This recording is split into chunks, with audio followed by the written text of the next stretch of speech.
Grade 5 clocks, and it's the left hand from bar 17 to 20. So here is middle C. I'm on E flat below, B flat in the middle, and E flat at the top. So that's the first three notes that you're going to need.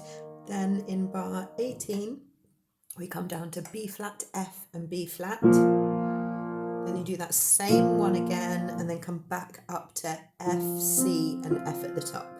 Now the grouping of this goes in 3, then 2, and you actually have to hold the lower note at the first one of each of those groups of 3, 3, 2. You have to hold that a bit longer. So watch, I'm going to do it really slowly to start with.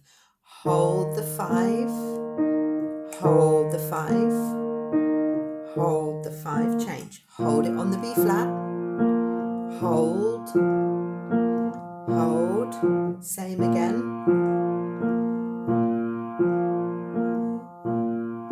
Hold the F, hold, hold. I'm going to do that without talking and a little bit faster so you can hear the grouping better.